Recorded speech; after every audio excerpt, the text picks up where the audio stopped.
Hello guys, welcome back to his channel Yash lifestyle. তোমরা ভাবতে পারো যে আমি কেন ভিডিওটা করছি, তার কারণ হচ্ছে আজকে হচ্ছে তার জন্মদিন। আর বিগত 3-4 দিন ধরে ওর সাথে আমার ছোটোখাটো একটা ঝামেলা চলছে, ঝামেলাটা ঠিক হয়নি। আমি আজকেও ঝামেলাটা ঠিক করে দিই, কারণ এই সারপ্রাইজটা দেবো বলেই তো। আমি আর আমার যে ফ্রেন্ড যে ক্যামেরা করছে এখন, তারা আমরা দুজন মিলে বিকেল থেকে অনেক কিছু কেনাকাটি করে রেডি ফেডি সাজানো গোছানো সব কমপ্লিট। 12টা বাজলে তারপরে ওর বাড়িতে যাবো। এখন যাবো, গিয়ে ওকে সারপ্রাইজ দেবো। আশা করি ও সারপ্রাইজ হবে। মনে হয় ও বুঝতে পারিনি, হয়তো আশা করেছে যে আমি যাবো, বাট ও বুঝতে পারিনি যে অ্যাকচুয়ালি আমি কী করতে চলেছি। সো এখন চলো ওর বাড়িতে যাওয়া যাক। 12টা বাজতে আর জাস্ট 10 মিনিট বাকি। তো চলো ওর বাড়িতে যাই, তারপরে দেখা হচ্ছে। তো হঠাৎ করে নিচে এসে দেখলাম, মা নিচে ডাকলো, নিচে এসে দেখলাম ওর সাথে আমার 7 দিন ধরে তুমুল ঝামেলা চলছে। তারপর আমি জানতাম ও আসবেই, ঠিক আছে। তারপরে একটু বাবাকে আদর করে নিলাম, প্রণাম করাটা তো আছেই, কিন্তু আদরটা একটু ইয়ার্কিটা করে নিলাম, কারণ এই মানুষটা সত্যি না চাইতেই সব কিছু মুখের কাছে এনে দিয়েছে। এখন হয়তো বড় হয়েছি, একটু কাজকর্ম করছি, তাই এখন নিজের শোক নিজে পূরণ করি। তাও এখনও পর্যন্ত বাবা 10 টাকা দাও, 20 টাকা দাও, 100 টাকা দাও, এখনও পর্যন্ত লেগেই আছে। আর এটা হচ্ছে আমার মা, এটাকে সবাই চেনো, না চেনার কিছুই নেই, ব্লগে আগে দেখেওছো। কিন্তু মা না, এটা একদমই, এটা আমার হচ্ছে বন্ধুর মতন করে।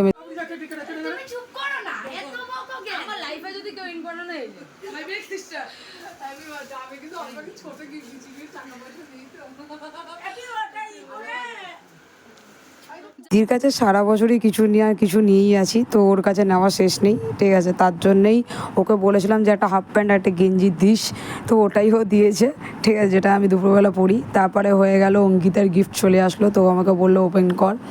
তো সত্যি কথা, এত ইউনিক গিফট আমি ভাবতে পারিনি, ঠিক আছে। ওর মাথায় মানে এইটুখানি টাইমে 7 দিন ঝগড়া করে যে এত ইউনিক কিছু করবে, সেটা আমি ভাবতে পারিনি। তো ওর গিফটটা ওপেন করলাম, ওপেন করে ভেবেছিলাম হয়তো অন্য কিছু হবে, গেঞ্জি ফেঞ্জি নর্মাল, ঠিক আছে। তারপরে না, এর মধ্যেও দেখলাম অনেক কিছু আছে। আমার ফটো দিয়েছে, একটা লেখা লিখেছে বার্থডের, ঠিক আছে, আর আমার নাম লিখেছে।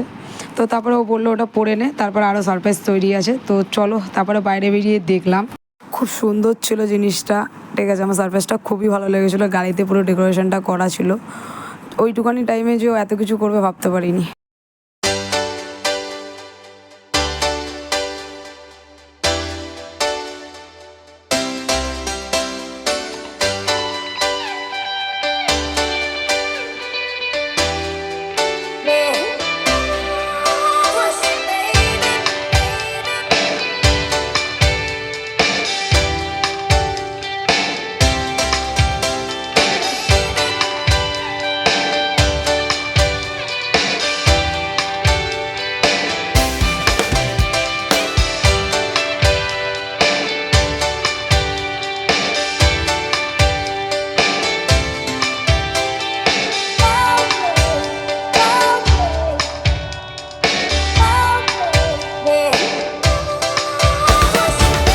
তারপরে দেখলাম গিফটের পালা এখনও শেষ হয়নি, ঘরে ঢুকে আরও গিফট। বার্থডের দিনটা কিন্তু খুব স্পেশাল, এই গিফট খুলতে খুলতে কিন্তু আমি পাগল হয়ে যাই। আর বার্থডের দিন কিন্তু বছরে একবারই আসে, কেউ কিন্তু মিস করবে না। আমি তো প্রচুর এনজয় করি। তো গিফটটা খুলতে না খুলতেই দেখলাম সব আমার পছন্দের জিনিস, কিন্ডার জয় আছে, পেপার বোট আছে, কিটক্যাট আছে, আর আছে হচ্ছে মিল্কি বার। আমি খুব মিল্কি বার পছন্দ করি, ঠিক আছে, তাই আর লোভ না সামলাতে পেরে কপ করে মুখের মধ্যে ঢুকিয়ে নিলাম মিল্কি বারটা। আর কে কে মিল্কি বার পছন্দ করে প্লিজ আমাকে একটু কমেন্টে কিন্তু জানিও। এই যে এতক্ষণ পর বার্থডে বয়কে দেখা গেছে। কি করলি কালকে রাত থেকে, বললি না তো? নিজেও জানি সব ভুলে গেছি, উল্টো পাল্টা খাইয়ে দিয়েছিল আমাকে। না গো, এসব ভুলভাল কথাবার্তা বলছে। সো আমরা এখন বেরিয়েছি পরের দিন সকালবেলা। তো আমরা এখন পরের দিন সকালবেলা বেরিয়েছি বাজার করতে, জন্মদিনের বাজার করতে, জন্মদিনের ছেলেকে নিয়ে। হ্যাঁ, আবার ঋতুর জন্য, এটা ঋতু দেয়, ঋতু, কাল রাত থেকে ও বাড়ি যেতে পারেনি, তাই কেউ বাড়ি যেতে দিচ্ছে না। আমরা আবার মাংসের দমে দাঁড়িয়ে আছি, পেছনে মাংস বাগার গেঞ্জি ঝুলছে। তো আমরা এখন যাচ্ছি, মানে জিনিসপত্র কেনাকাটি করতে এসেছি। ওদিকে তোর মা কি করছে দুপুরবেলা? সারপ্রাইজ দেখতে। সো ওর মা সব বাড়িতে সব কিছু রেডি করছে, ততক্ষণে আমরা রাতের খাবারের প্রিপারেশন নিচ্ছি। বার্থডে বয় আসছে। পুরোনো জামা করিস না, ওটাই ভালো।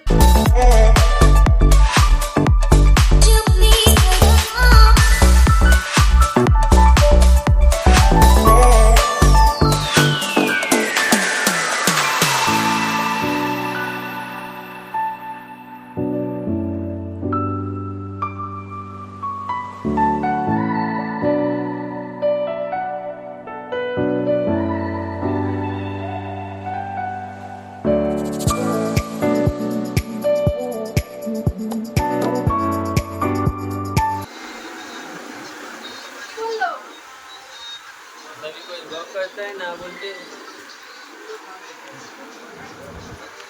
ও যে বার্থডে বয়।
कुछ नहीं किया यारों ने मेरे वास्ते क्या कुछ नहीं किया सौ बार शुक्रिया सौ बार शुक्रिया मिलियन बार शुक्रिया मिलियन बार शुक्रिया